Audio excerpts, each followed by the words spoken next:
Bien, bonsoir à tous, content de vous retrouver. D'abord, en ce début d'année, recevez tous nos vœux chaleureux pour vous-même, pour tous les vôtres, que ça soit une année qui voit cette pandémie disparaître, certainement progressivement, et puis nous permettre de retrouver une vie quand même plus facile. C'est pas toujours simple, à commencer par les étudiants.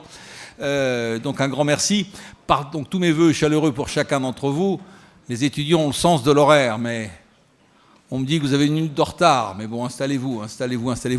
Je me permets en attendant de vous rappeler, en vertu des consignes, que le port du masque est obligatoire et comme on le dit si bien à la SNCF, il doit recouvrir à la fois la bouche et le nez. Voilà, il y a beaucoup de cas contacts parmi nous. Bon, je l'ai retiré, mais je le remettrai dès que je passerai la parole, bien sûr, à quelqu'un.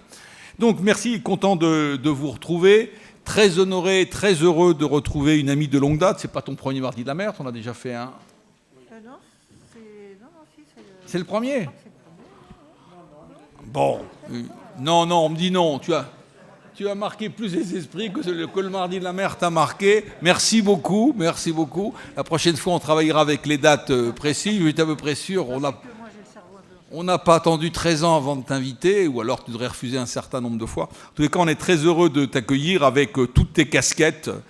Casquette de navigatrice, casquette de présidente d'honneur de WWF. Et j'imagine combien les étudiants te poseront beaucoup de questions. Je peux t'assurer que quand on parle d'environnement avec les jeunes... D'ailleurs, c'est très intéressant parce que je sens personnellement, et je partage ça avec vous, que c'est beaucoup plus ancré au niveau... On va parler de Bac plus 1 plutôt que L1, L2. C'est beaucoup plus ancré au niveau des Bac plus 1 et Bac plus 2 qu'au niveau des Bac plus 3 ou M1, M2. C'est-à-dire qu'aujourd'hui, on a des étudiants qui sont très, très marqués là-dessus et qui voient là, ou dans l'humanitaire, un sens profond, si bien que c'est personnellement une source d'optimisme. Dès qu'ils seront aux affaires, les choses vont s'accélérer. Ce n'est pas forcément des jeunes qui iront travailler dans une entreprise qui n'a pas un certain sens de l'éthique, si peut-être 6 mois pour avoir quelques sous, mais je ne suis pas sûr qu'ils y restent longtemps. Donc on voit de ce point de vue qu'il y a, même quand on regarde une tranche d'âge de 5-6 ans, une accentuation du phénomène. C'est dire à quel point tu es attendu. Donc un grand merci. Merci de venir depuis La Rochelle, alors que tu es en pleine ligne droite, tu me disais à l'instant, pour un ouvrage. Donc merci de nous consacrer plus que cette soirée, parce qu'il faut retourner à La Rochelle, et puis le train est quand même fatigant. Et puis c'est pas très marrant non plus de prendre le train en ce moment. Donc merci de nous parler à la fois de tout ce que tu as envie, à la fois sur tes projets, sur ton analyse en tant que présidente du WWF, ton analyse sur le rapport à la mer, ton analyse, puisque le prochain mardi de la mer, ça sera les politiques face à la mer à travers la députée Sophie Padonacle. Comment tu vois l'évolution peut-être du politique, tu peux peut-être nous préparer aussi la prochaine séance. C'est dire que franchement, il fallait surtout pas attendre 13 ans pour t'accueillir, et on regardera très précisément en tant qu'historien quand est-ce que tu es venu. Mais vu que tu es venu qu'une fois, on n'hésitera pas à te réinviter une seconde fois très prochainement. Voilà, un grand merci, et comme d'habitude, le président de l'Institut français de la mer va te présenter. Alors ce que je voudrais vous signaler, c'est que nous avons innové cette année, enfin grâce au Covid, il faut reconnaître, puisque nous faisons à la fois du présentiel et du distanciel. Donc vous n'êtes qu'une partie seulement des mardis de la mer. Nous sommes au total moitié-moitié. Vous êtes un peu plus de 250 et 288, je crois, donc au total, enfin je ne sais plus exactement, on est censé être 488 au total, donc presque 500, on n'a jamais été aussi nombreux finalement, sauf depuis cette année. Donc c'est dire que finalement, merci à vous d'être en présentiel quand même, parce que ça serait triste qu'on ait 600 personnes en distanciel et d'avoir 10 personnes dans la salle, ça ne ferait pas le même effet bien sûr à Isabelle, et qui se souviendrait d'être venue devant un public absolument dérisoire. Un grand merci à chacun, et merci Eudes de présenter, s'il le fallait encore, Isabelle Autissier.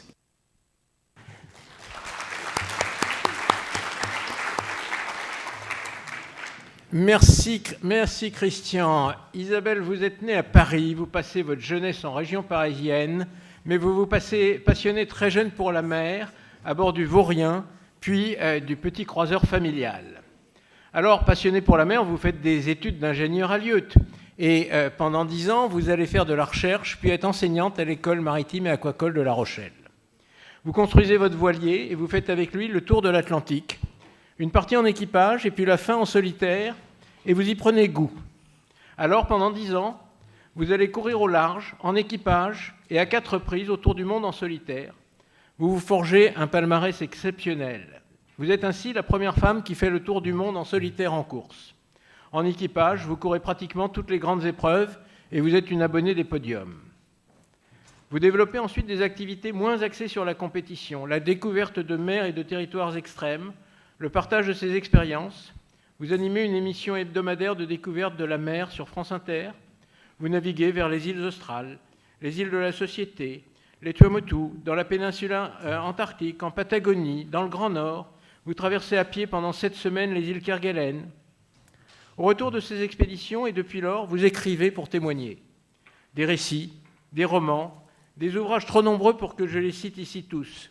Vous écrivez en solitaire, et puis vous écrivez aussi en équipage, avec Éric Orsena, avec Lionel Daudet, avec Francis Vallat aussi, ce qui montre qu'on peut avoir des approches différentes et se retrouver sur l'essentiel pour défendre ensemble l'océan.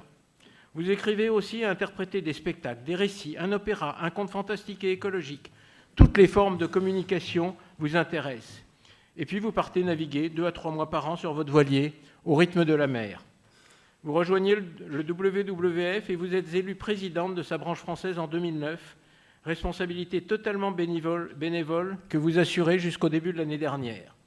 Vous en êtes toujours administratrice et désormais présidente d'honneur, toujours aussi active et engagée pour l'océan et pour l'environnement. Merci d'être avec nous ce soir.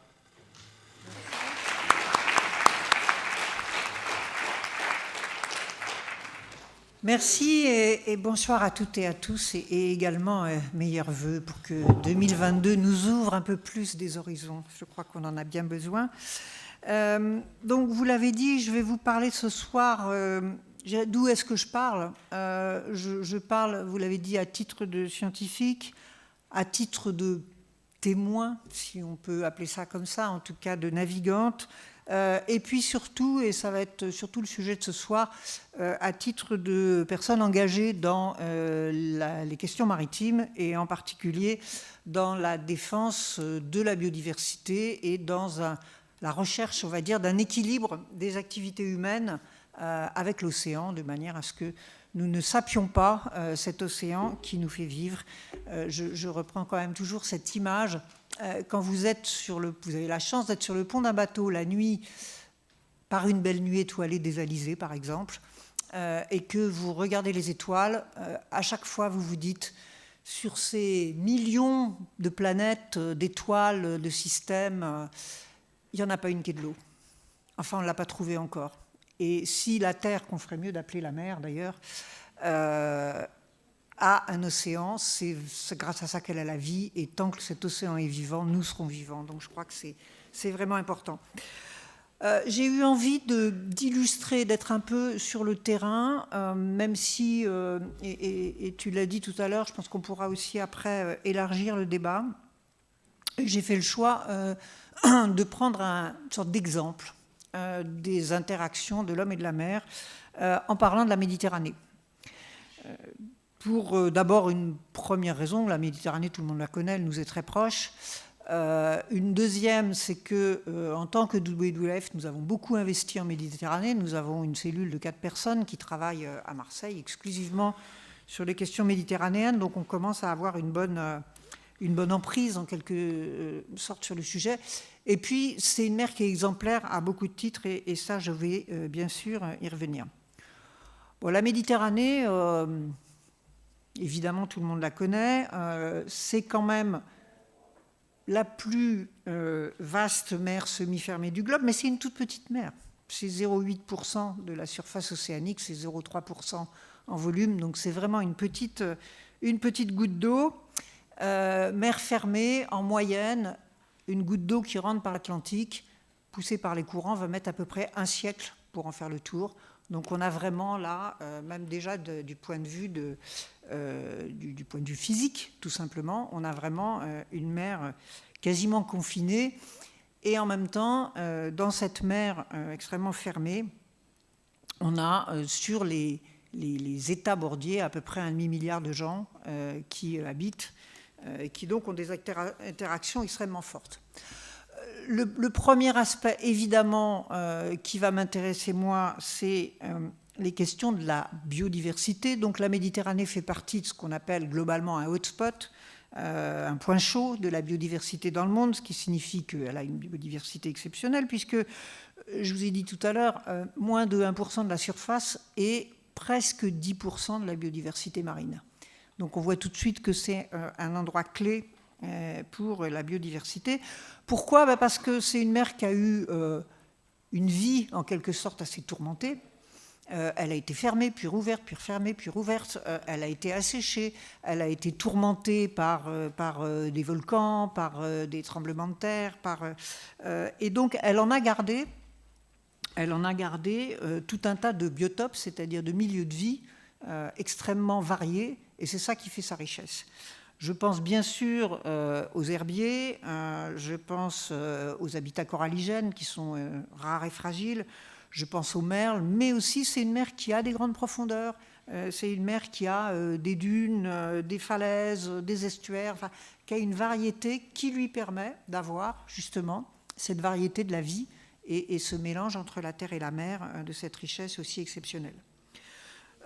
Pour continuer un petit peu sur l'intérêt emblématique de la Méditerranée vis-à-vis de la conservation mondiale, aujourd'hui, 19 espèces de cétacés, dont 6 sont sur la liste rouge de l'UICN.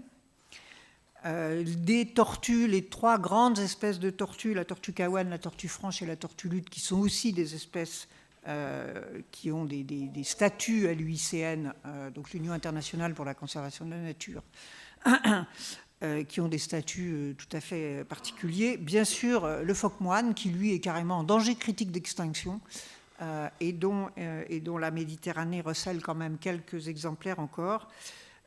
Et plus du quart des espèces méditerranéennes sont endémiques, c'est-à-dire qu'on ne les trouve que en Méditerranée.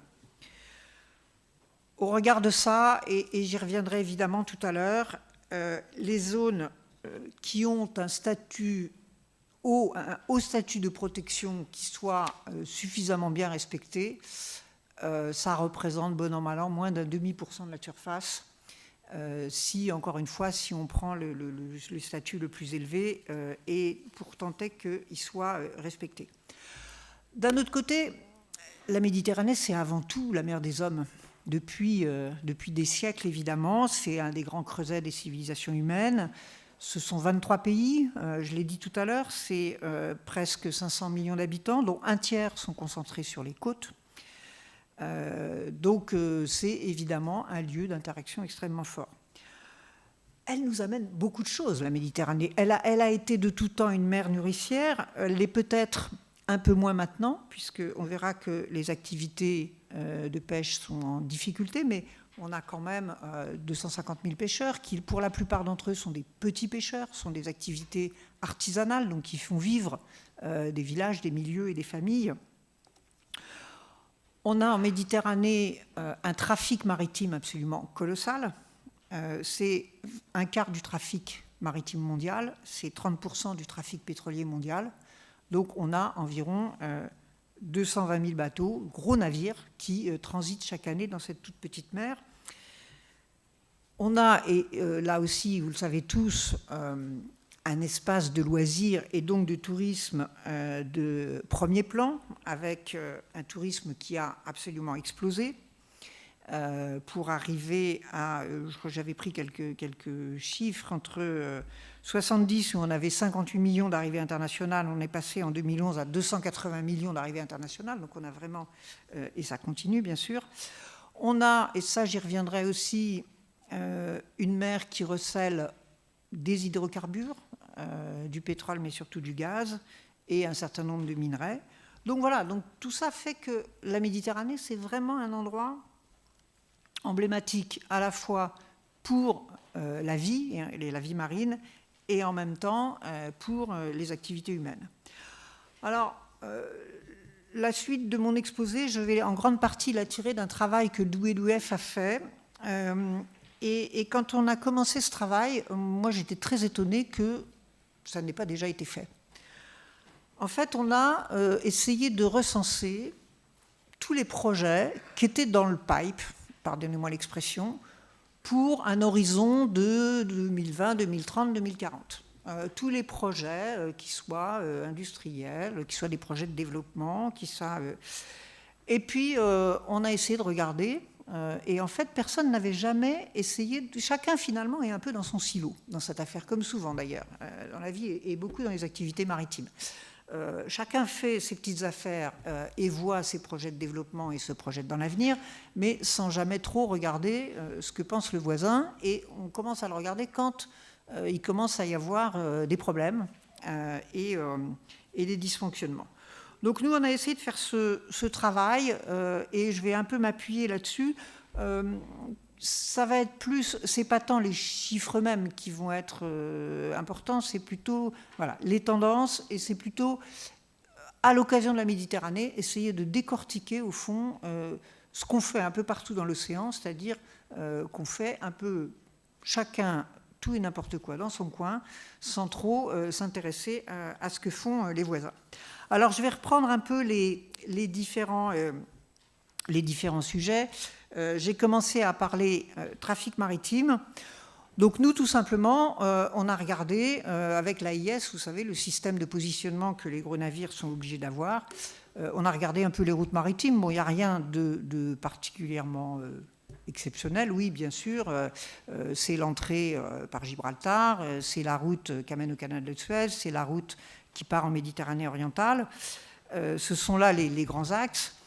Par contre, quand on regarde les phénomènes de croissance, on voit que c'est en gros 4% par an. C'est-à-dire que l'augmentation du trafic maritime de grands navires est estimée à peu près à 4% par an. Et on le voit aussi du point de vue des ports, puisque les terminaux à containers qui ont fleuri un peu partout sur la côte ont prévu de doubler leur capacité, sont en train de doubler leur capacité puisque les chiffres étaient un peu anciens au départ, mais entre 2012 et 2030, il était prévu qu'ils doublent leur capacité. Donc on a vraiment une mer où il y a déjà beaucoup de trafic maritime et il y en aura de plus en plus. Et puis, à côté d'un trafic de grands navires, il y a bien sûr le trafic de croisières, qui a également explosé, puisque on est aux alentours. Alors évidemment, il y a eu la période Covid qui va un peu modifier et ralentir les choses, mais on était aux alentours de 30 millions de passagers par an, donc avec là aussi une croissance encore plus rapide, puisque pendant des années, on était aux alentours de 10% de croissance par an, avec un certain nombre de conséquences. Alors, voilà, le trafic augmente et les impacts, c'est les introductions évidemment d'espèces invasives sur les coques des navires et dans les rejets. C'est le bruit dont on s'aperçoit maintenant qu'il ne gêne pas seulement les mammifères marins, mais aussi quasiment tous les poissons. Ce sont les pollutions atmosphériques, puisque la plupart de ces navires consomment encore du fioul lourd et quand ils sont dans les ports, continuent à faire tourner leurs machines pour se fournir en électricité, même si ça commence à changer un peu.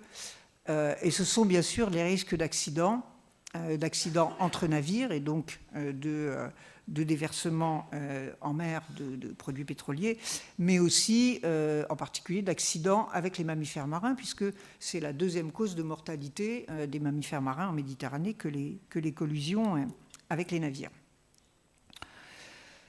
Et puis, c'est le fait que, évidemment, je le disais tout à l'heure, pour accueillir tous ces navires, on a tendance à faire grossir des infrastructures portuaires pour lesquelles on va grignoter sur l'espace maritime, au nom duquel on va souvent, malheureusement, assécher des marécages, bétonner des littoraux et modifier donc cette zone extrêmement fragile que dans le Grenelle de la mer, on appelait la délicate rencontre de la terre et de la mer, c'est-à-dire la zone littorale, qui est évidemment essentielle pour tout un tas d'activités.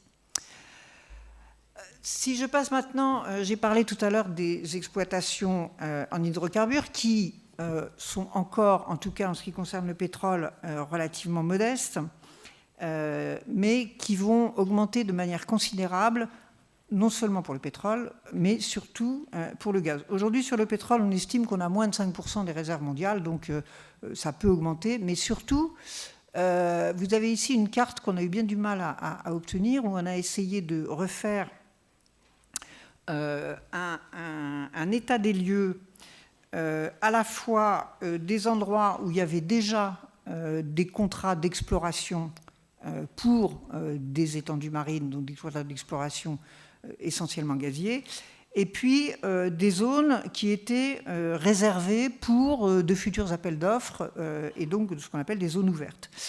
Et là, on s'aperçoit qu'on arrive à presque 45% de la surface méditerranéenne, qui est théoriquement couverte par soit des contrats déjà signés, soit des zones réservées pour être éventuellement, pour faire partie de zones qui pourraient être exploitées.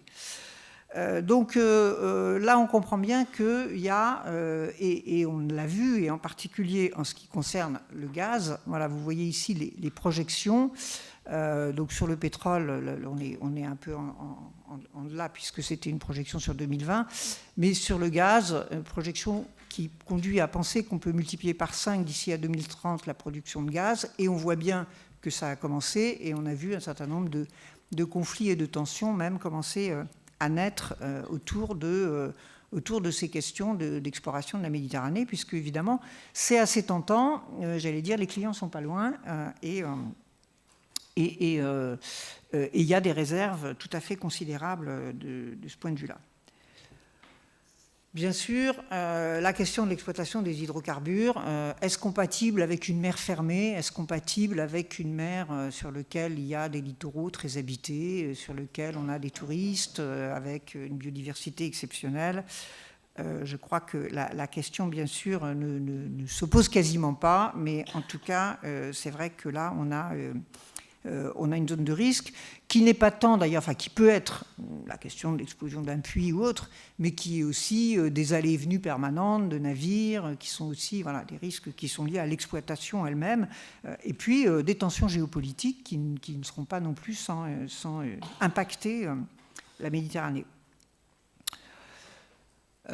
Plus c'est ce que je viens d'expliquer, donc quand même une mer fermée, avec en plus des zones sismiques et une économie, qu'elle soit touristique ou de pêche, qui repose sur la qualité des milieux et la biodiversité.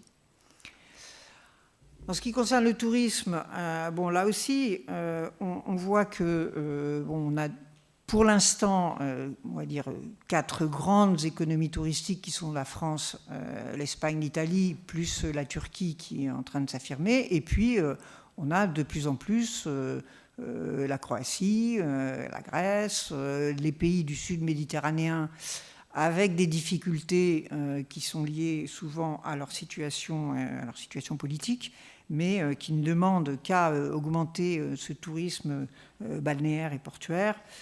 Si on prend l'ensemble du tourisme côtier, du tourisme de croisière et de la navigation de plaisance, la Méditerranée, c'est la première destination touristique au monde. Donc on a une croissance massive avec, là aussi, une augmentation prévue, tout à fait massive, que vous voyez ici, avec l'augmentation prévue de quasiment, pour passer à quasiment 500 millions de touristes en 2030. Bon, là aussi, bien sûr, les phénomènes Covid vont modifier un peu l'équilibre des choses, mais quoi qu'il en soit, l'augmentation continue à se faire en termes de nombre de tourisme et donc d'installation à terre, et donc avec un certain nombre d'impacts qui sont des impacts d'urbanisation, des impacts de pollution, des impacts tout simplement de construction, de ports de plaisance, de questions foncières, et donc qui vont impacter aussi de plus en plus l'ensemble du bassin méditerranéen.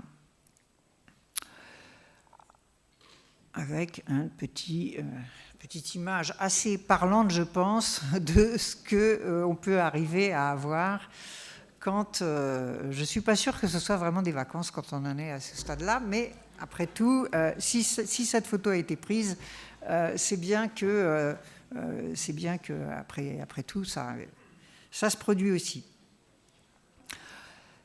En ce qui concerne la pêche, là, on va arriver à une situation quasiment inverse, puisque la pêche est une activité qui est sous pression du fait de la surexploitation des pêcheries. Aujourd'hui, la Méditerranée est une des mers du globe qui est les plus impactés par la surpêche. En tout cas, on a un niveau de surpêche qui avoisine pour les espèces commerciales les 90%. Donc on est vraiment dans un dilemme avec des captures qui diminuent au fur et à mesure des années, qui diminuent depuis pratiquement une dizaine d'années, plus d'une dizaine d'années, une vingtaine d'années, pardon. Et donc avec des problèmes quand même, comme je vous ai dit tout à l'heure que c'était essentiellement une pêche de petits et moyens bateaux, avec une question d'autonomie alimentaire qui se pose en particulier dans le bassin oriental et dans le bassin sud de la Méditerranée, où là quand même la pêche traditionnelle fait vivre, nourrit des familles et des villages, et avec là aussi un impact extrêmement important. Voilà, bon, diminuement des captures, d'accord. Par contre, la pêche de loisir, elle, a de beaux jours devant elle. On considère, et c'est assez difficile d'avoir des chiffres, mais vous l'avez là, selon les espèces, on peut avoir de 10 à 50% des captures de pêche qui sont effectuées par des pêcheurs, on va dire, qui ne sont pas des pêcheurs professionnels. C'est pas en soi une activité qui est à proscrire, mais c'est une activité qui est difficile à contrôler, qui est difficile à quantifier, et qui, sur certaines espèces, peut avoir un impact réel. Et c'est une activité qui est en fort développement depuis un certain nombre d'années. Et puis, vous allez trouver un certain nombre d'autres choses. L'aquaculture, qui aujourd'hui pèse pour près de 50% de la production halieutique de la Méditerranée, du fait de la diminution des captures par les pêcheurs professionnels et de l'augmentation de la demande. Augmentation de la demande qui est due à l'augmentation des habitants et l'augmentation des touristes. Donc, on a une aquaculture qui se développe. Bien sûr, tout le monde connaît l'aquaculture de thon, qui consiste à capturer les jeunes animaux et à les mettre en élevage. Mais on a un peu partout des aquacultures qui sont sur un taux de développement assez important, de presque un doublement. Alors, entre le chiffre de départ, ça devait être 2015, donc un doublement entre 2015 et 2030. Et l'aquaculture, évidemment, elle induit un certain nombre aussi de problèmes. Ça peut être les pressions sur les stocks sauvages qui servent d'aliments, ça peut être des pressions de pollution, et je pense en particulier aux produits aux produits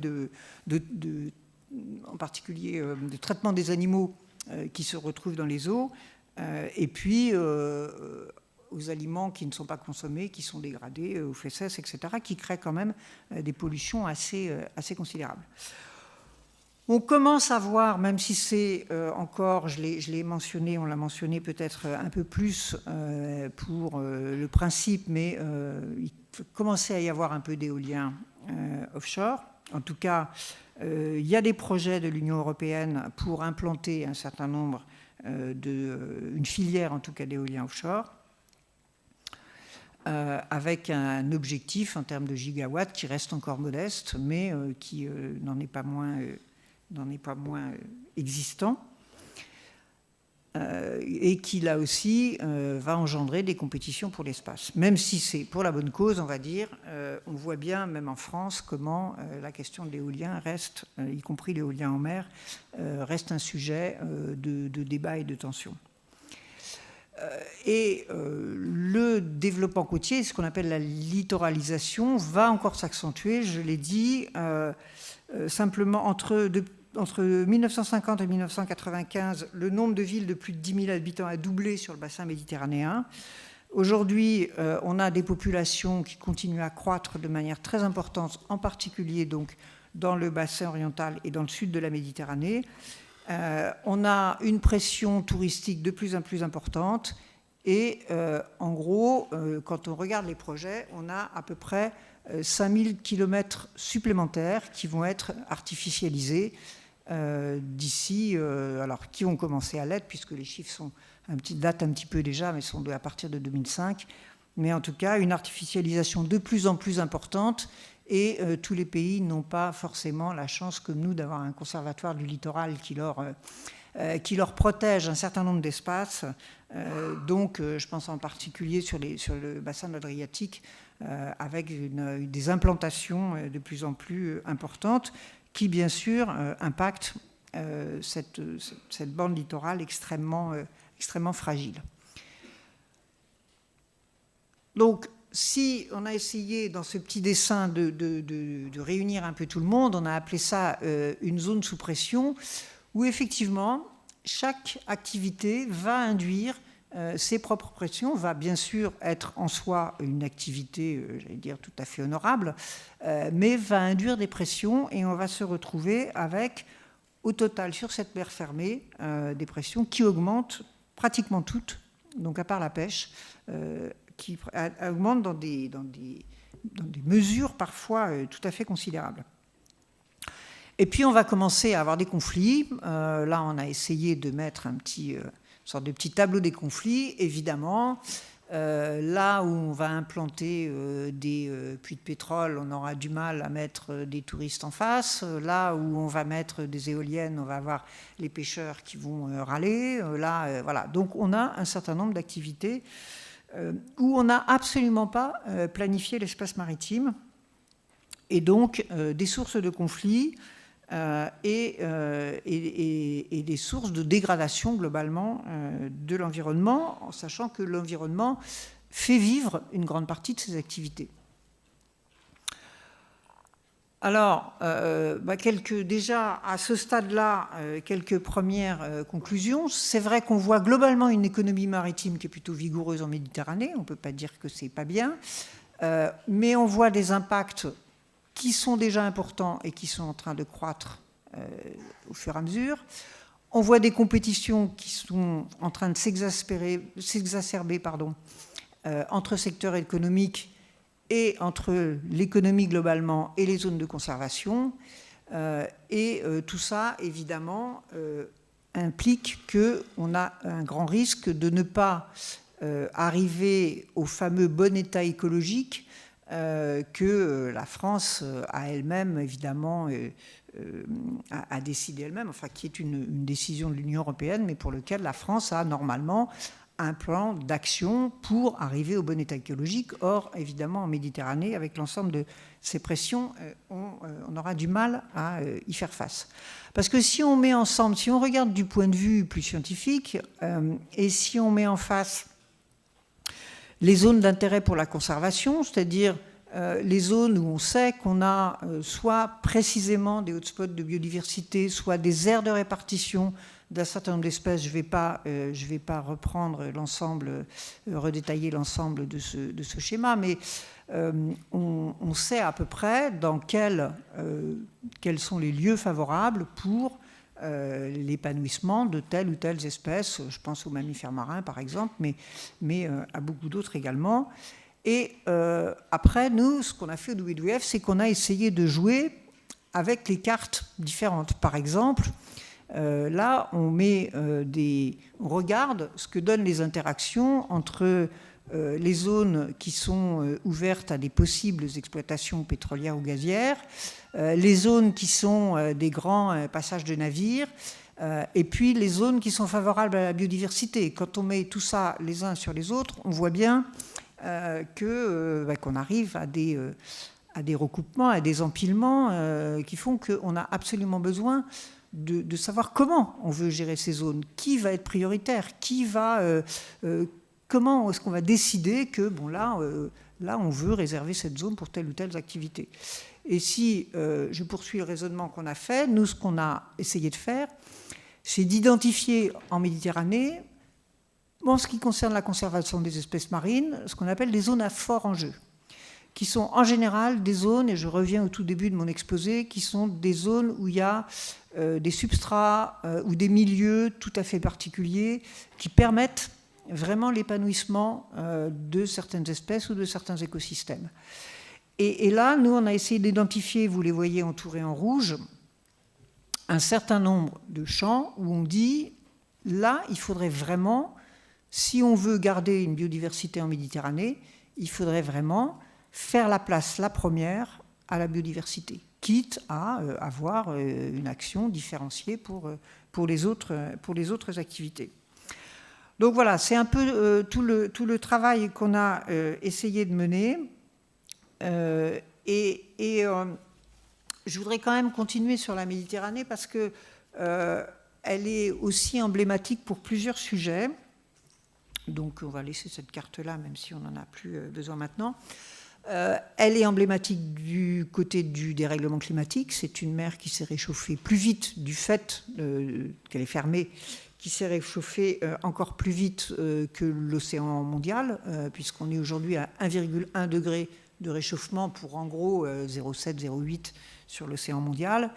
C'est une mer qui concentre des polluants, puisque ces polluants qui arrivent aussi bien d'ailleurs par les rivières que par les dépôts atmosphériques ou par les activités elles-mêmes, on va avoir à peu près malheureusement tout ce qu'on peut imaginer comme polluants, que ce soit des pesticides issus de l'agriculture, que ce soit des hydrocarbures issus du trafic maritime et de l'industrie, que ce soit des métaux lourds, que ce soit les fameux polluants organiques persistants qui sont des poisons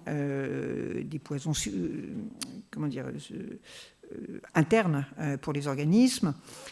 Donc on a malheureusement aussi en Méditerranée une concentration de polluants. Nous, on travaille au WWF depuis une vingtaine d'années sur des prélèvements sur les baleines. On a des campagnes d'été où on va chercher un petit centimètre carré de peau de baleine avec des arbalètes, on leur pique, ça leur fait pas trop mal, ça va. Et on analyse donc à la fois on peut faire de l'analyse et du suivi génétique de population, mais aussi on peut voir les contaminants et on voit des baleines extrêmement contaminées et aux pesticides et à tout ce qui sont les résidus plastiques. Et le plastique en Méditerranée, c'est plus qu'une catastrophe. On vous parle tout le temps de la fameuse mer de plastique, vous savez, qui est dans le Pacifique Nord. La Méditerranée est infiniment plus polluée contient beaucoup plus de plastique que cette fameuse, soi-disant, île de plastique. Je ne sais pas si les chiffres disent quelque chose, mais 1,5 million de fragments de plastique par kilomètre carré, on a un peu du mal à voir ce que ça représente. 290 milliards de fragments de plastique dans les 15 premiers centimètres de l'eau en Méditerranée. Donc, bon, ce n'est pas tellement pour les chiffres même, mais c'est juste pour dire que la Méditerranée aujourd'hui est extrêmement impactée. Pas seulement par ce qu'on appelle les macro-déchets, vous savez, le méchant touriste qui jette son cornet venant son cornet de frites en plastique ou que sais-je, ou le pêcheur qui oublie par-dessus bord le filet qui ne lui est plus utile. Ça, c'est des macro-déchets, mais bien sûr, ça va impacter la vie des organismes marins qui vont se prendre dedans, qui vont être blessés. Mais le plus dramatique et le plus dangereux, ce sont tous les micro-déchets de plastique, ce qui fait de l'ordre de quelques millimètres et parfois moins, puisque ces micro-déchets vont impacter l'ensemble de la Méditerranée, je dirais, dans toutes les couches d'eau, et surtout vont passer dans la chaîne alimentaire d'autant plus facilement que ces micro-déchets de plastique sont de véritables éponges. Donc ils sont d'une part des éponges à polluants, et vous trouvez par exemple beaucoup plus de pesticides dans un déchet, dans un microplastique que dans l'eau environnante. Il va avoir pompé en quelque sorte. Mais il va aussi pomper tout ce qui fait la bonne odeur marine. Donc on a un microdéchet qui a une couleur souvent un peu brillante, un peu rouge, un peu verte, un peu bleue, selon le plastique dont il est issu, qui va attirer l'œil des poissons ou des oiseaux marins, qui en général sent bon, a une bonne odeur marine, pour des animaux qui souvent se nourrissent grâce à leur odorat, et qui en fait est vraiment un concentré de poison.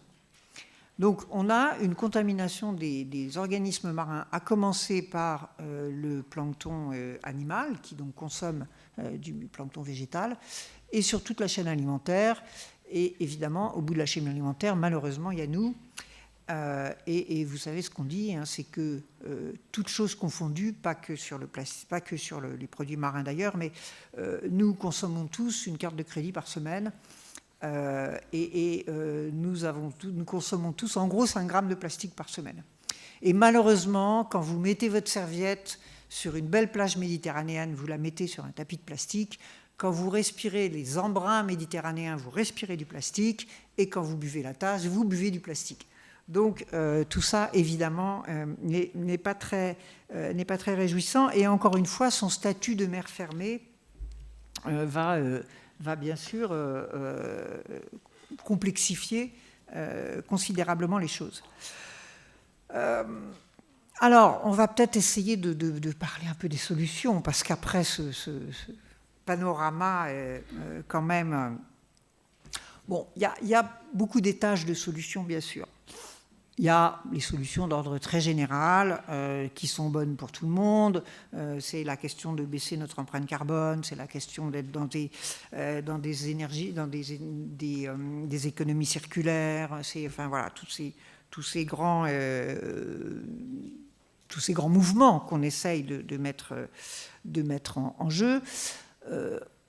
En ce qui concerne une analyse comme ça, comme la Méditerranée, mais qu'on peut reproduire aussi bien en mer du Nord ou en Manche ou ailleurs, on a absolument besoin d'abord de construire une vision partagée des choses et de sans doute actualiser ce travail et mettre autour de la table les gens qui sont concernés, parce que sinon, tout simplement, on n'avance pas. Et on a besoin... de construire, alors je ne sais pas s'il y a peut-être encore quelques petits... voilà, de construire une vision qui soit une vraie vision stratégique, qui soit une vision transversale à l'ensemble des gens qui vont intervenir sur la Méditerranée, et puis bien sûr, qui soit aussi une vision écosystémique, puisque l'écosystème est quand même la base. Et à partir de là, on peut commencer à faire une planification des espaces maritimes, en sachant que la planification, ce n'est pas le coup de baguette magique, c'est simplement un outil qui permet de réfléchir autour des problématiques, un petit peu comme on l'a fait dans cette étude. C'est à partir de la réflexion autour de cet espace maritime accaparé par les uns et les autres que, bien sûr, on commence à réfléchir. Et il n'y a pas... 36 solutions que de modifier les pratiques, que de diminuer, d'avoir des pratiques qui diminuent les pressions, qui diminuent les impacts, de manière à ce que la croissance, qu'en mer on appelle la croissance bleue, soit une véritable croissance durable.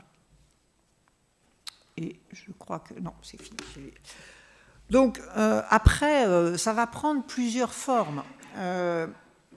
C'est sûr que, par exemple, si on regarde la question, et là on va peut-être plus en interaction avec vous tous, mais si on regarde la question, par exemple, du trafic maritime, la question va se poser de sécuriser peut-être encore mieux que ça ne l'est aujourd'hui le trafic maritime, peut-être d'éloigner ce trafic maritime de certains hotspots de biodiversité, de manière à pouvoir les préserver, ou en tout cas être en capacité d'intervenir si jamais il y a un problème. Ça va être par exemple un dossier sur lequel on a travaillé d'essayer d'amoindrir ou de diminuer considérablement les collisions, par exemple entre les navires et les baleines, avec des systèmes d'écolocalisation des baleines qui soient diffusables aux navires qui sont autour de vous. En général, quand à la passerelle, on observe des baleines, ou si on a un système pour les localiser, on a souvent un certain nombre de navires. C'est ceux qui ont fréquenté la Méditerranée, vous savez, les gros navires, c'est un peu à la queue leu-leu. Et donc, voilà, il y a moyen de prévenir, par exemple, tout simplement les autres navires pour qu'ils fassent la veille, pour que... voilà. Il y a par exemple la possibilité, et nous on milite beaucoup là-dessus, de réduire la vitesse dans certains endroits, puisqu'on sait que entre 5 et 10 nœuds, à 5 nœuds, la baleine n'est pas contente, mais elle s'en tire. À 10 nœuds, en général, on lui inflige une blessure mortelle. Donc il y a peut-être un moyen de réduire dans certains endroits, quand on est près de zones qu'on a identifiées, que les spécialistes ont identifiées, qui sont des zones de nurserie, par exemple, de mammifères marins, ou des zones de vie des mammifères marins, d'essayer de faire un peu de faire un peu la part des choses. On peut imaginer que petit à petit, les navires qui fréquenteront la Méditerranée ne marcheront plus au fioul lourd, mais à d'autres, mais que ça deviendra une obligation. On peut imaginer que les navires à quai, ça commence à se faire, vont pouvoir se brancher sur le quai et pas continuer à faire tourner leurs moteurs, qui sont quand même extrêmement polluants pour souvent les habitants, puisque souvent ces ports sont dans des concentrations urbaines. Donc voilà, donc vous voyez, on peut essayer de réfléchir en étant... non pas en se disant qu'on va être en permanence dans l'interdiction totale de tout, mais qu'on va essayer de refaire la part aux vivants et de refaire la part à un certain nombre d'autres activités. En ce qui concerne la pêche, bien sûr, il est extrêmement important de pouvoir restaurer les capacités de pêche, et je pense que la pêche devrait un jour pouvoir se redévelopper, on devrait un jour pouvoir mieux pêcher en Méditerranée. Aujourd'hui, on ne peut pas parce qu'on a eu un écroulement de la plupart des stocks de poissons, mais je vous renvoie à la célèbre bataille du thon qui a eu lieu il y a maintenant quelques années, où des associations comme le WWF et d'autres ont pris une part considérable, où on avait à l'époque énormément bataillé, puisqu'on était arrivé quand même à éradiquer 90% de la population de thon de Méditerranée. Donc on avait un écroulement absolu de cette biodiversité, en imposant pendant un certain nombre d'années des quotas extrêmement stricts. On a vu petit à petit revenir cette espèce, et on a pu commencer à rouvrir la pêche pour un certain nombre de tonnages. Il y a toujours la question de savoir si on rouvre trop vite, pas assez vite, et là il y a évidemment des discussions, mais voilà, on a quand même affaire à des milieux marins qui souvent ont des potentiels de récupération. Et donc on peut, en le monitorant de manière scientifique, voilà, on peut essayer de faire en sorte que pendant un certain temps, on va diminuer, voire interdire certaines pêcheries, et là il faudra trouver des compensations pour que les pêcheurs ne disparaissent pas. Et on peut, surtout pour les espèces à turnover rapide, espérer qu'au bout de 2, 3, 4, 5 ans, on va voir revenir un certain nombre de ces espèces. Et un autre, je vais terminer par ça, et après je pense qu'on pourra échanger. Évidemment, j'y faisais allusion au tout début de mon exposé, les aires marines protégées sont en tout cas celles qui sont réellement actives. En gros, on a à peu près 7% d'aires marines protégées en Méditerranée.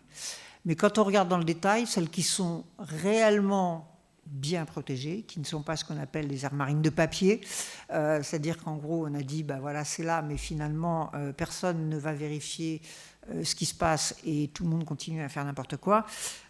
Aujourd'hui, on est à peine à 1,5% réellement bien géré, donc on a besoin d'avoir une vraie politique coordonnée de ces aires marines protégées, on a besoin que l'ensemble des États s'y mettent, on a besoin d'aider les pays du Sud, en particulier, à définir et à monitorer les aires marines protégées. Donc, le président de la République nous a fait des annonces à l'UICN, au congrès de l'UICN à Marseille, il y a quelques mois. Donc, la France pourrait être le porte-parole, entre guillemets, de ce mouvement. Mais c'est vrai qu'on a absolument besoin de continuer à avoir une Méditerranée vivante, c'est-à-dire des écosystèmes qui se portent bien et qui permettent donc aux différentes activités d'avoir lieu. Voilà, j'ai été assez bavarde, je pense. Je vous remercie de m'avoir écouté aussi sagement. Je pense que maintenant, on peut évidemment passer à la période de discussion. Pas forcément que sur la Méditerranée, vous avez compris que je l'avais utilisé comme une sorte d'exemple assez emblématique, mais sur l'ensemble des interactions et des stratégies pour que nous gardions un océan vivant. Voilà, je vous remercie.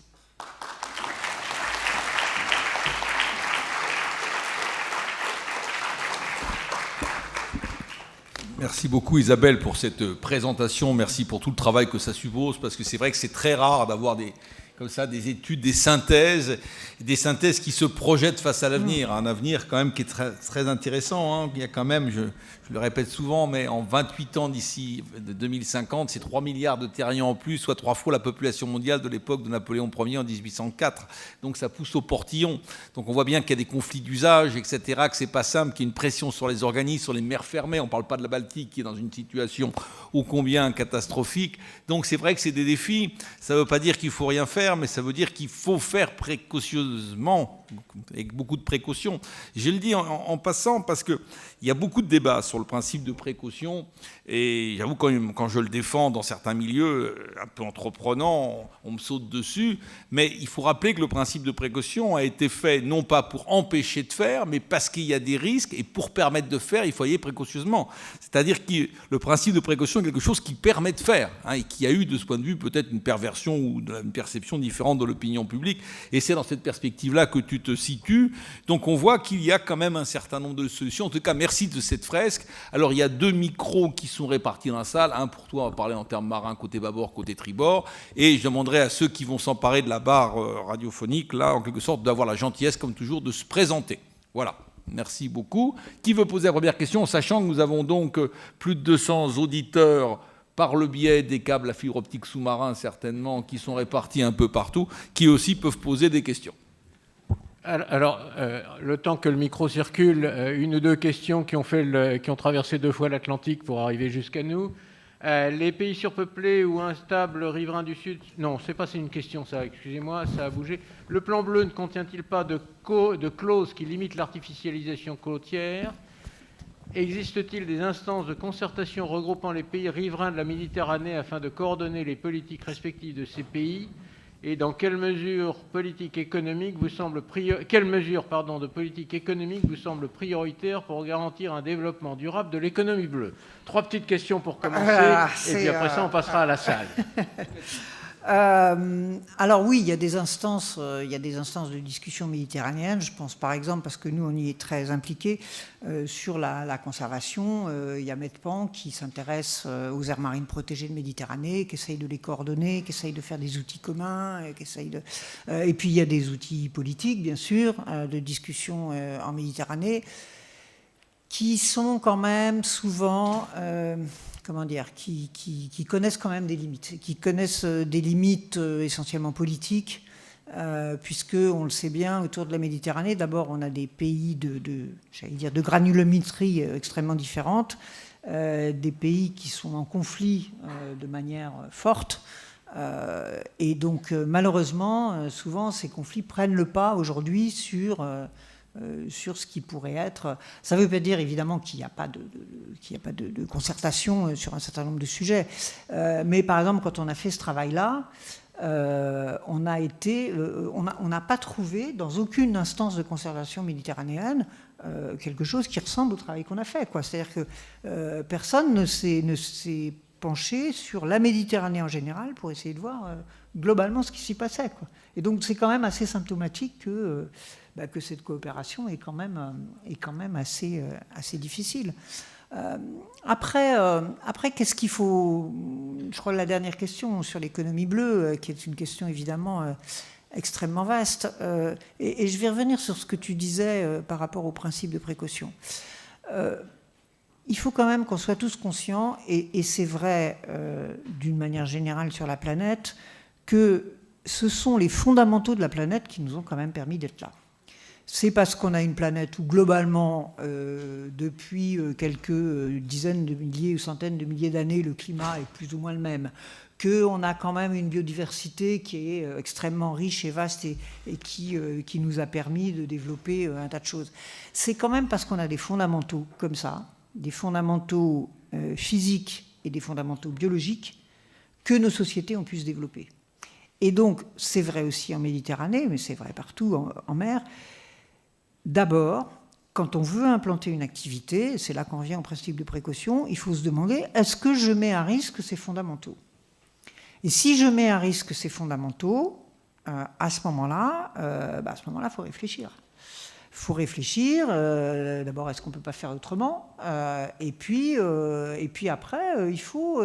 et bien sûr, il faut une forme de débat citoyen, en tout cas de débat démocratique, qui, à un moment donné, va nous faire arbitrer sur une chose ou sur une autre.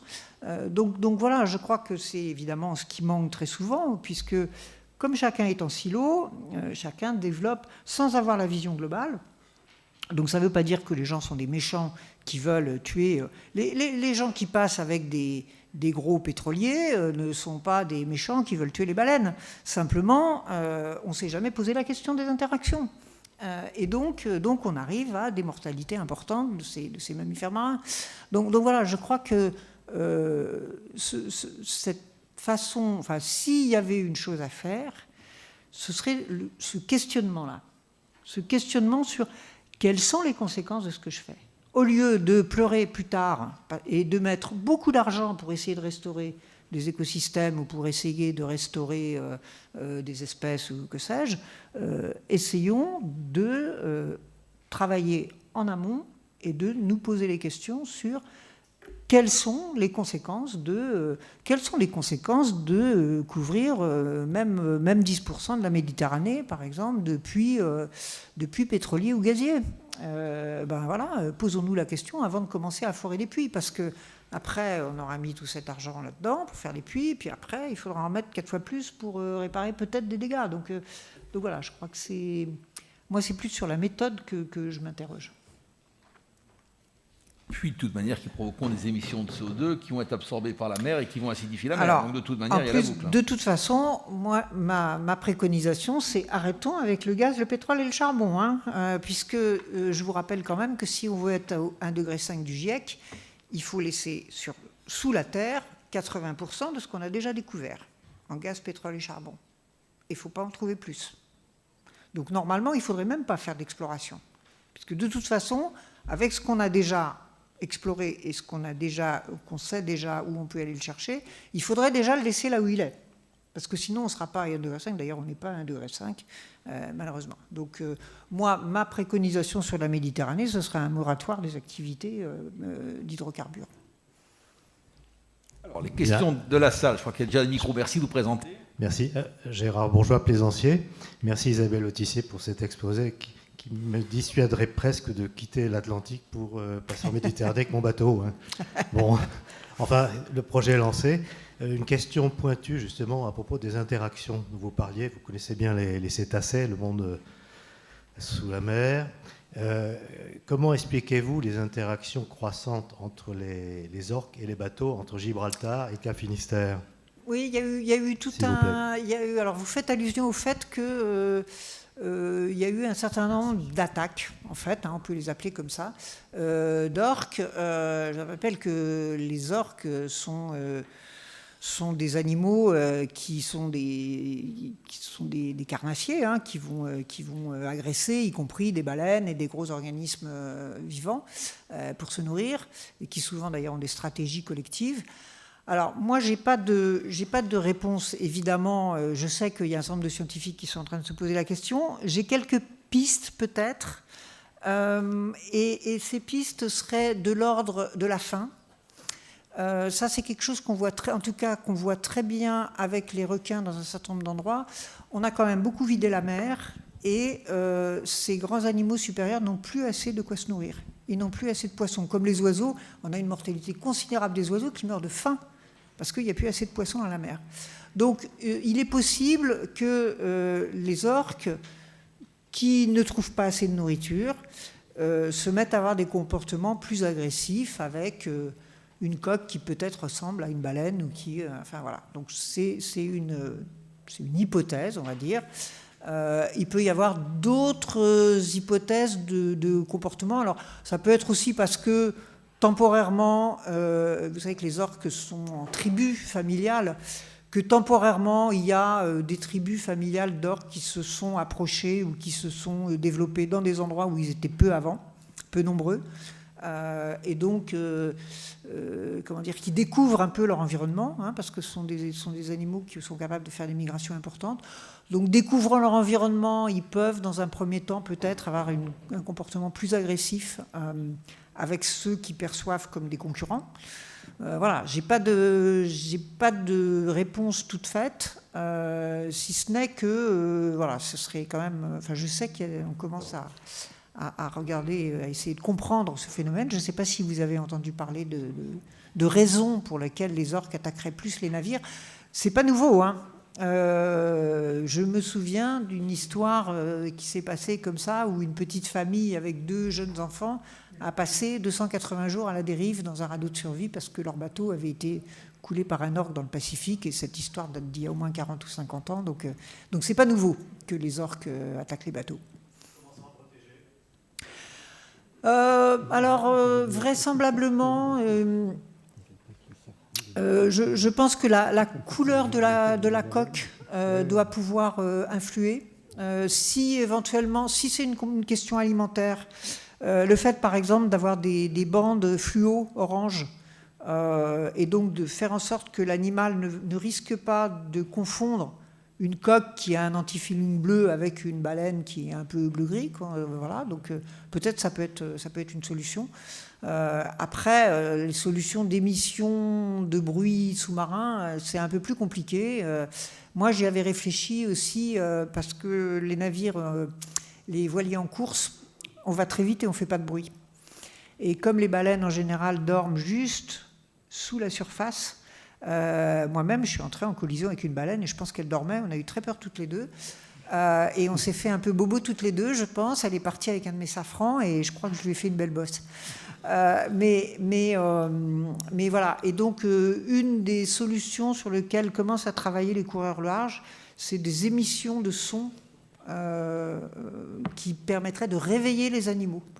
Parce que une baleine, alors c'est différent d'un orque, hein, bien sûr, mais une baleine, c'est pas un animal qui va attaquer un bateau, c'est un animal qui va fuir devant l'arrivée d'un bateau, à condition que ce bateau n'aille pas trop vite. Et c'est le problème, d'ailleurs, ça peut être le problème des bateaux de course, ou c'est le problème des grands navires qui vont à 25 nœuds, et là, la baleine n'a pas le temps de fuir. Donc on est en train de travailler là-dessus. En Méditerranée, le WWF, on travaille sur... on équipe les baleines avec des puces et on regarde leur comportement par rapport aux navires. On est en train d'essayer de comprendre qu'est-ce qu'elles font quand il y a un navire qui arrive à grande vitesse. Est-ce qu'elles sont tétanisées et qu'elles ne bougent plus? Est-ce qu'elles essayent d'esquiver? Est-ce qu'elles traversent devant comme les lapins dans les phares pour aller en face parce qu'elles ont pensé... Enfin voilà. On va essayer de comprendre un peu mieux comment fonctionnent ces animaux pour essayer de voir comment on peut diminuer les interactions. Pardon, j'ai été un peu... Oui, bonsoir. Grégoire, en licence Histoire Géo et plaisancier amateur. Je me permets de vous demander comment est-ce que vous avez vécu à bord de votre bateau, que ce soit en course au large ou en plaisance, justement les débuts de la mondialisation maritime et vous évoquiez donc la situation rocambolesque dans laquelle vous êtes retrouvé. Justement, je voulais savoir comment est-ce que vous avez vécu la massification du trafic maritime à bord de votre bateau en solitaire, alors que justement le mode de vie d'un marin est plutôt simple à bord. Donc... D'accord. Écoutez, le mode de vie du marin en course reste simple. On est à 3 litres d'eau par jour, on est très sobre. On la vit de deux façons. Effectivement, par une augmentation des risques. Quand vous prenez le départ du Vendée Globe dans le golfe de Gascogne, c'est vraiment la galère au départ pendant plusieurs jours parce que vous êtes dans des grandes routes maritimes et que, évidemment, il y a les bateaux qui sont à queue leu sur les routes maritimes, mais du coup, il y en a quand même aussi un certain nombre qui sont un peu autour, qui ne sont pas tout à fait bien positionnés. Donc c'est quand même un risque majeur et il y a régulièrement des collisions, malheureusement. Après, quand on est dans les mers du Sud, en dessous de 50 Sud, on a relativement la paix. Il y a quelques petits icebergs qui peuvent faire un petit peu les coquins, mais en tout cas, les navires, ça se calme. Et donc, ça nous oblige à plus de veille. Et après, je veux dire, il y a un aspect terrible de la mondialisation que j'ai plus vu aujourd'hui où je fais où je vais dans des expéditions, je dirais au sud de 50 Sud et au nord de 50 Nord, c'est la pollution plastique. C'est démentiel. Vous arrivez, je me souviens d'être allé au nord du Spitzberg, donc on est quand même vraiment loin. On est à plus de 80 Nord, on est à 81 Nord. Et vous êtes dans des champs de plastique, mais dans des champs de plastique, quoi. C'est parce que les courants ramènent. Donc vous n'avez pas un être humain à 3000 km à la ronde. Par contre, là, vous voyez, alors il y a tout. Il y a du russe, du japonais, de l'américain, de l'européen, des plastiques de toutes les mers du monde, malheureusement, de toutes les populations du monde. Mais ça, c'est quand même c'est quand même assez terrible.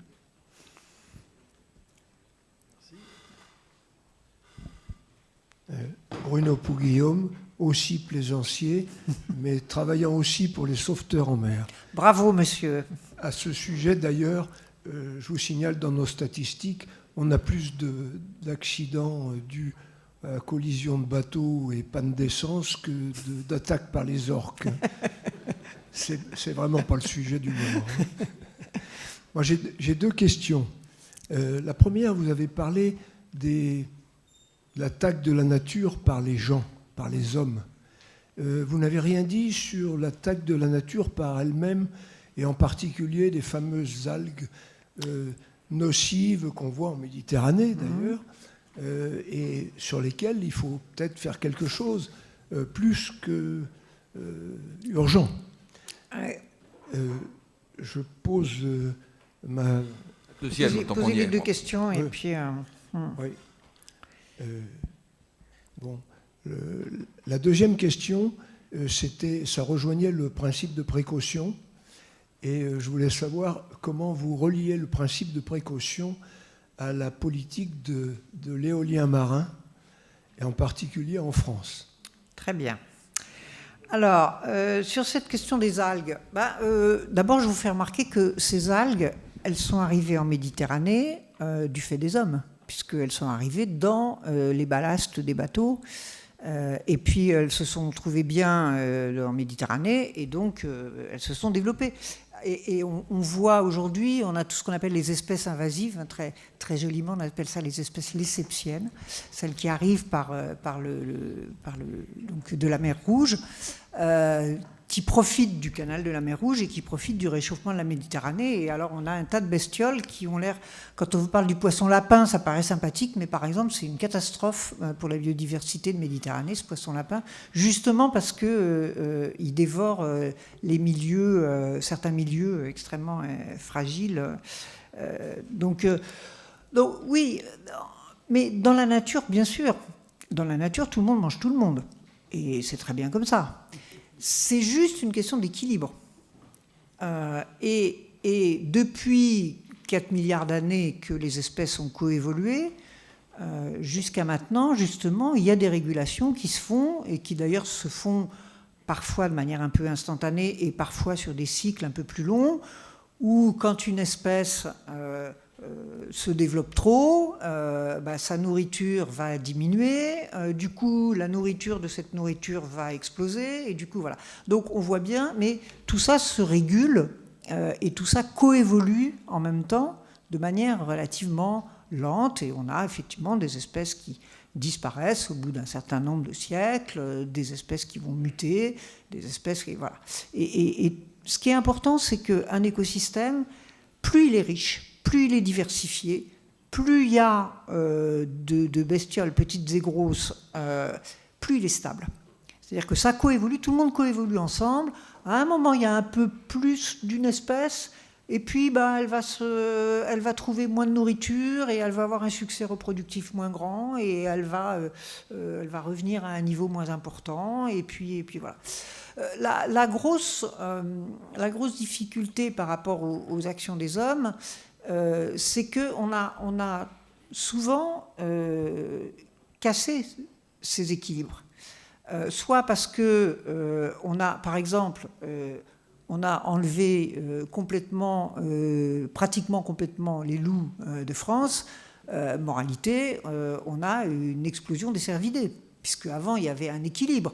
Maintenant, il n'y en a plus. Alors voilà, et c'est comme ça en mer aussi. Je disais tout à l'heure, on a pêché énormément, on a eu une action de pêche absolument colossale.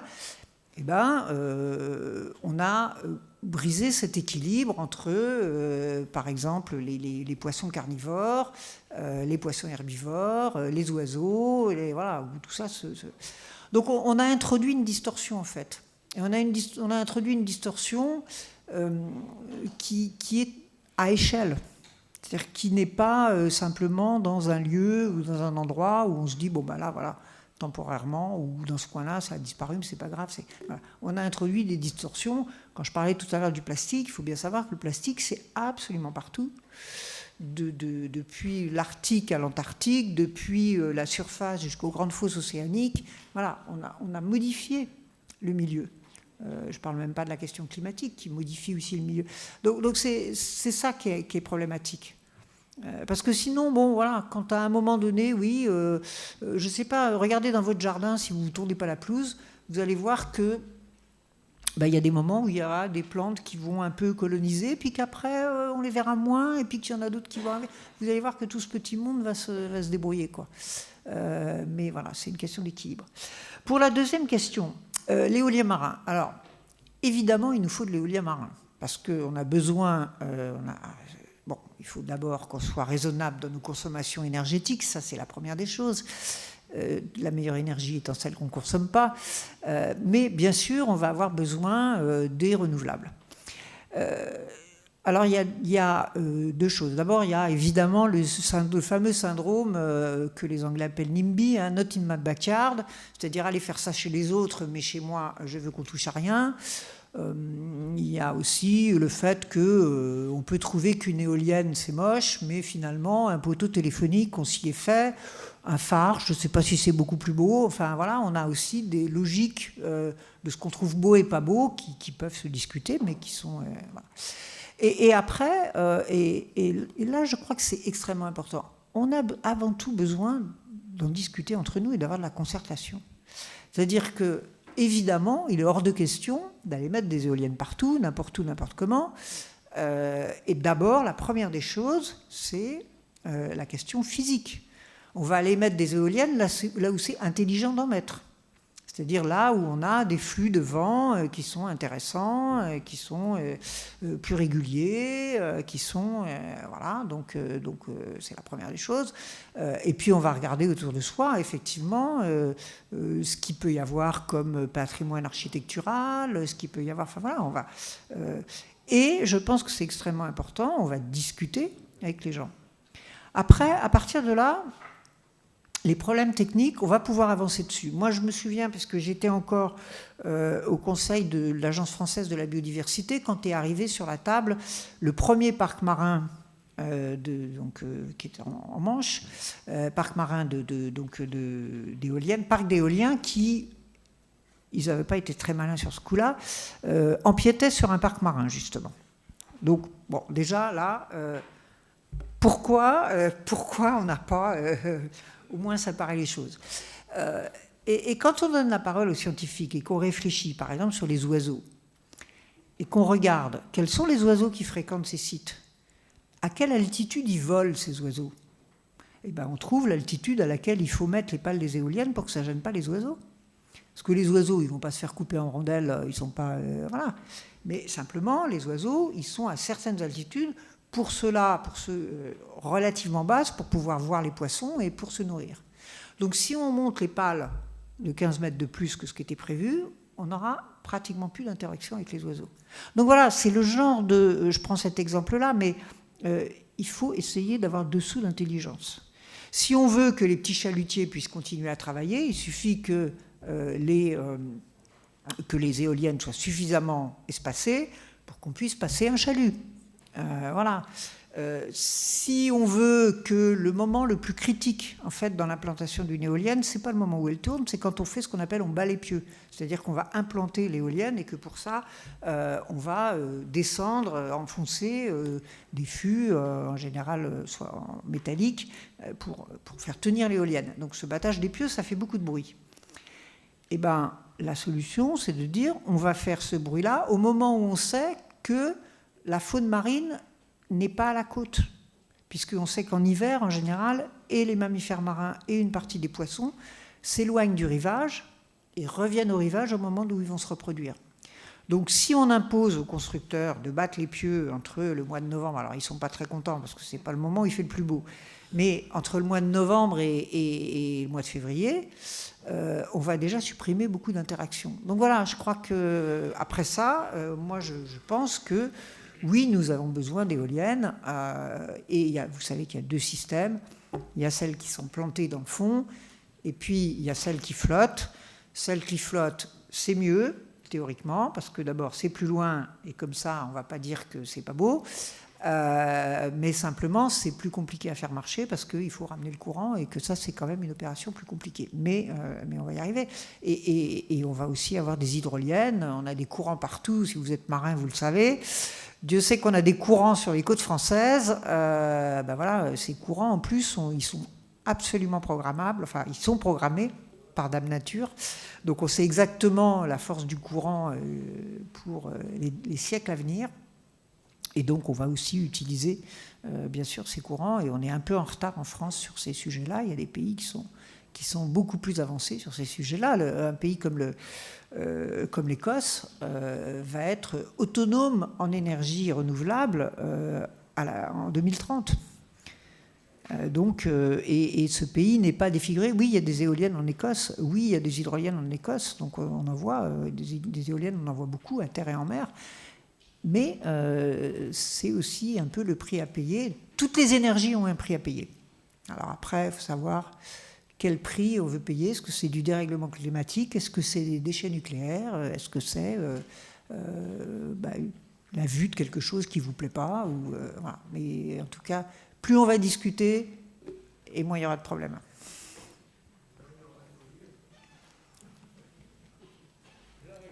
Alors, il y a 2 questions. Il y a un monsieur qui a le micro, allez-y, puis après... Et puis peut-être un auditeur, quelqu'un, non? Vous m'entendez? Bonjour, petite question assez simple. Vous avez beaucoup parlé donc, de la Méditerranée. Et pour rester au niveau de l'Europe, quel est l'état à peu près des mers européennes, donc Baltique, mer du Nord, la mer Noire également, si vous avez des informations Oui, c'est une vaste question. La mer du Nord, on y a fait une petite allusion tout à l'heure, elle est dans un état biologique absolument déplorable, où là, il y a eu vraiment des gros dégâts de fait. Donc, c'est pas toujours réparable. Souvent, par exemple, un parc marin va permettre, au bout de quelques années, de retrouver de la biodiversité, mais pas toujours, malheureusement. Et puis, quand il y a des polluants qui sont des polluants persistants, qui sont des polluants qui sont maintenant disséminés, évidemment, on ne va pas pouvoir les enlever. Après, il y a des mers, les mers qui sont des mers à flux, comme la Manche. Elle bénéficie quand même du fait qu'il y a un renouvellement plus important. Je disais tout à l'heure, la Méditerranée, il faut un siècle pour que la goutte d'eau fasse le tour. En Manche, ça va beaucoup plus vite que ça. Mais aujourd'hui, il n'y a pas de mer qui ne soit pas impactée. Donc après, vous prenez... de toute façon, ce n'est pas très compliqué. Vous prenez les implantations humaines et surtout les implantations lourdes en termes... soit industriel, soit maritime portuaire. Et vous voyez bien là où il y a les impacts les plus forts. C'est sûr que quand vous allez au nord du Groenland, vous avez quand même quelque part une biodiversité qui reste plus, je dirais, conforme à ce qu'elle était depuis quelques siècles. Mais bon. Qui a encore le micro? Oui. Oui, bonsoir. Je m'appelle Marie, je suis étudiante en master à Sciences Po. Contrairement à ce que disait monsieur tout à l'heure, même si je suis déjà en master, je suis quand même très éveillée aux questions écologiques. J'avais une question plus sur un aspect un peu plus économique. Je trouve ça intéressant que vous ayez pris l'exemple de la Méditerranée, parce que c'est un endroit où il y a vraiment cette confrontation aussi entre des pays très riches, comme la France, l'Italie ou l'Espagne, et en face des pays qui sont encore en voie de développement, et qui, j'imagine, voient la mer aussi comme une énorme opportunité pour résoudre des problèmes sociaux comme la pauvreté dans leur pays. Et du coup, je voulais savoir comment vous vous positionnez par rapport à ça et au fait que c'est aussi difficile de demander à des pays qui se développent économiquement grâce à la mer de limiter le tourisme, les hydrocarbures, le trafic ou le portuaire, etc. Et comment vous vous positionnez par rapport à ça ? Oui, la question qui est la question du développement en général, c'est pas de dire aux gens faites ce que je dis, faites pas ce que je fais, quoi. C'est-à-dire que effectivement, nous, les pays riches, on a déjà fait tout ce cycle de développement, et d'ailleurs en provoquant un certain nombre de difficultés par là même. Et c'est voilà. Par contre, il y a deux choses qu'on peut faire avec ces pays-là. C'est d'abord les aider à identifier les enjeux, et donc les aider en termes de recherche, en termes de réflexion, en termes, sans jouer les, sans leur dire, bon, vous allez écouter ce que je vais vous dire, mais il y a des coopérations, on peut vraiment avoir des coopérations, et ils ont aussi des chercheurs, évidemment, ils ont des gens de très haut niveau, mais voilà, essayer d'avoir des coopérations avec eux pour les aider à identifier avant de faire les dégâts, là où il y a... j'en reviens un petit peu à un des derniers petits graphiques que j'indiquais sur la Méditerranée. Voilà, quand on regarde les hotspots, on se dit, ben voilà, c'est ça. Et si je prends la côte du Maroc, par exemple, il y a des endroits au Maroc qui sont des vrais hotspots de biodiversité. Donc là, il faut les aider à les identifier, il faut les aider à ces endroits-là à faire une aire protégée, à bien la gérer, peut-être à faire aussi ce qu'on appelle le tourisme vert, enfin un type de tourisme qui soit beaucoup moins impactant. Voilà. Et je crois et ça demande aussi des transferts de technologie et des transferts financiers, comme sur les questions climatiques. On ne peut pas demander aux pays pauvres de payer eux-mêmes pour, d'une part, réparer les dégâts qu'ils n'ont pas faits et, d'autre part, mettre en place des stratégies économiques alors qu'ils n'en ont pas les moyens. Donc là, il faut quand même, effectivement, arriver à monter des coopérations à tous les niveaux. Je crois qu'il y a encore un étudiant. Alors, voilà. Bonsoir, je m'appelle Adélaïde, je suis étudiante en développement durable et en économie à la Cato. Et vous parliez tout à l'heure de votre intérêt pour les solutions et les méthodes qu'on pourrait mettre en place pour faire avancer un peu le chemin public. Et vous parliez de l'importance de changer nos pratiques et en même temps de trouver un terrain d'entente qui ferait un peu converger tous ces intérêts divergents qu'il y a autour de la Méditerranée et des mers et des océans en général. Et du coup, c'est un peu une double question. Est-ce que vous pensez que c'est vraiment réaliste, cette union des opinions et des intérêts ? Est-ce qu'on peut vraiment réussir à trouver un terrain d'entente ? Et est-ce que vous avez des bribes de réponse à ça ? Attendez, je comprends pas tout à fait votre question. Est-ce que c'est réaliste est-ce que c'est réaliste de penser qu'on va arriver à avoir une position commune ? Pas y penser, parce qu'y penser, il faut espérer. Est-ce qu'on va comment réussir à trouver un terrain d'entente entre les différents intérêts, les différents acteurs ? Est-ce qu'il y a des méthodes, vous avez des bribes de réponse, de méthodes à qu'est-ce qui est le plus efficace pour permettre ce terrain d'entente ? Et du coup, un jeune qui veut s'engager aujourd'hui pour la protection de la biodiversité, par où on doit arriver ? Enfin, quel est le moyen le plus efficace de préserver notre planète aujourd'hui ? Oui, alors, il n'y a pas 36... Enfin, je pense qu'on fait tous ce qu'on ressent comme désirable. Et ce qu'on ressent comme désirable, c'est quoi ? C'est à la fois les choses où on évacue ce qui est dangereux, pas bien, qui ne nous plaît pas, et puis on va vers des choses qui nous paraissent sympathiques, agréables, et qui vont nous rendre la vie plus... voilà. Donc c'est autour de ça qu'il faut construire les choses. Et ça peut très bien se construire, y compris, par exemple, et WWF, on travaille beaucoup là-dessus, quand on parle avec des entreprises, la question n'est pas de leur dire vous êtes vraiment des pas beaux, méchants pollueurs parce que vous faites... voilà. La question est de leur dire vous vivez grâce à la biodiversité, vous vivez grâce à la stabilité du climat. Aujourd'hui, vous êtes dans un ensemble de réglementations qui va se durcir parce qu'on n'aura pas les moyens de faire autrement. Donc vous allez être obligé de vous poser ces questions.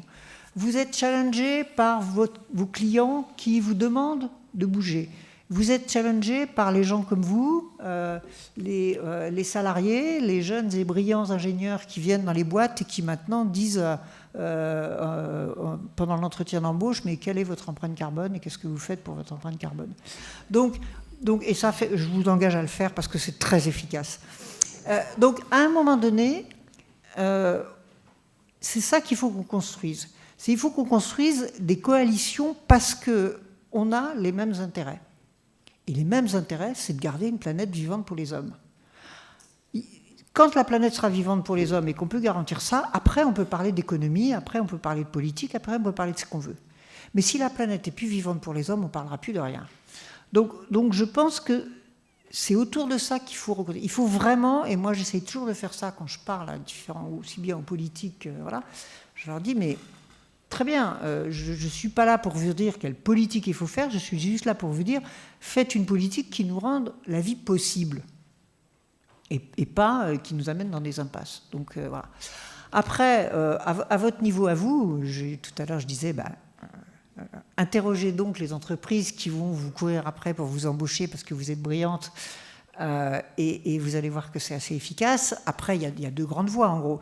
Soit vous avez envie de travailler avec les organisations en tout genre qui peuvent être des ONG, mais qui peuvent être aussi des organisations nationales, des organisations étatiques, l'ONU ou que sais-je, sur vraiment des questions de préservation, des questions de redistribution, voilà, où vous travaillez au sein, je dirais globalement, des entreprises, en les faisant avancer plus vite sur ces questions-là.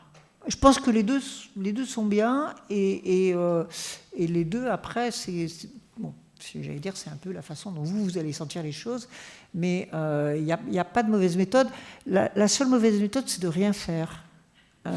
Et soit en se mettant à pleurer en disant c'est terrible, on va tous mourir, soit en disant moi je m'en fous, de toute façon on verra bien après.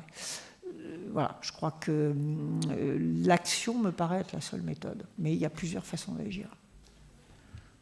Alors je voudrais un tout petit commentaire parce que je ne l'ai pas dit dans la présentation d'Isabelle, mais je voudrais rappeler qu'Isabelle a une empreinte carbone de 5 tonnes par an, alors que nous avons tous en moyenne une empreinte carbone qui tourne plutôt autour de 12, et que son objectif est de tomber à 2, et que ça devrait être notre objectif à tous. Oui, parce que l'empreinte moyenne des Français est à un peu plus de 11, et il faudrait qu'on soit à 2 pour être à 1,5 degré.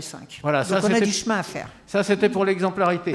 Alors je vais quand même reprendre les questions. Par les plus anciennes que nous avons, j'en ai encore quelques-unes. Quels espoirs avec le One Ocean Summit et avec la décennie des océans? Alors, très court, voilà. Ce sont des grands-messes, c'est indispensable, mais il ne faut pas en attendre plus que ce qu'elles peuvent donner. C'est-à-dire que ça remet à chaque fois 10 centimes dans la machine pour obliger les États à dire des choses, à faire des choses, à se bouger. Maintenant, ce n'est pas ça qui va sauver le monde. Il ne faut pas attendre que ça sauve le monde. Mais par contre, il faut y être. Il faut pousser à chaque fois, il faut donner des coups de pied dans le truc pour que ce soit le plus ambitieux possible. J'ai fait court. Très bien. Une dernière question pour qu'on respecte le timing. Dernière question, puis après on aura la conclusion. Bonsoir, moi je m'appelle du coup Alexis, je suis en première année de licence histoire-géographie. Déjà, bravo à vous pour les 2 tonnes de taux de carbone. Mais aussi, c'est peut-être un peu peut-être naïf de ma part, mais il faut aussi avoir peut-être l'argent, on va dire, pour avoir cet objectif. Parce qu'on va dire que les gens qui sont pas vraiment un peu moins d'argent n'ont pas forcément les moyens peut-être d'arriver à cette étape-là. Non, mais c'est les pauvres qui ont l'empreinte carbone la plus faible. L'empreinte carbone, je suis désolée, c'est les riches. Plus vous êtes riche, plus votre empreinte carbone, elle est énorme. Donc, diminuer son empreinte carbone, c'est pas une question de richesse et de pauvreté. C'est en partie, alors c'est à peu près, je dirais, pour 30% votre action individuelle, comment vous vivez, comment vous vous déplacez, vous vous chauffez, vous mangez, etc. Et puis c'est quand même 70% de l'organisation de la société, et à la fois des lois, à la fois des entreprises, du monde économique, à la fois, voilà. Donc c'est un ensemble, c'est un mouvement d'ensemble. Mais c'est pas... si vous prenez... moi, j'aime bien cet exemple, il vaut ce qu'il vaut, mais on me dit que, par exemple, manger bio, qui est évidemment meilleur pour l'empreinte carbone et meilleur pour la planète, ça coûte en moyenne 10%, 10-15% plus cher.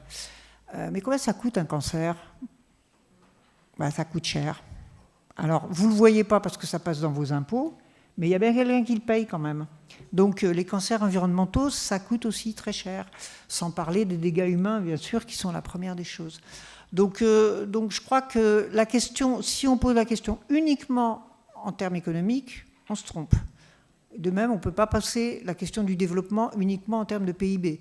Si on ne parle pas de l'éducation, de la culture, de la santé, du bien-être, etc., on ne parle pas de développement humain. Donc voilà, à un moment, il faut sortir du côté purement financier, économique des choses. Beaucoup, je crois qu'on peut à nouveau t'applaudir pour tout ce que tu as dit et fait. Merci.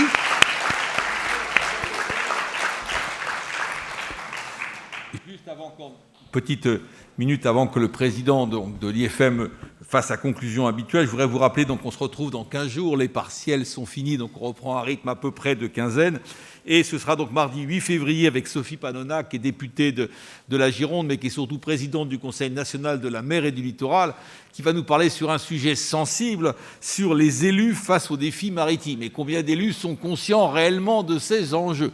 On part de loin, on verra où on en est à ce moment-là. La conclusion, comme toujours, du président de l'Institut français de la mer. Merci Christian. Merci Isabelle d'avoir réussi à nous faire à la fois toucher du doigt combien il y avait de besoin de planification globale des usages, véritablement issus d'une vision stratégique transversale, d'une vision écosystémique complète, et de nous avoir en même temps fait toucher du doigt l'importance de solutions de bon sens, et d'avoir fait cette synthèse entre les deux de façon à refaire la part du vivant. Donc merci infiniment Isabelle d'avoir été là ce soir avec nous. Merci beaucoup à tous et à tous. Merci de vos questions.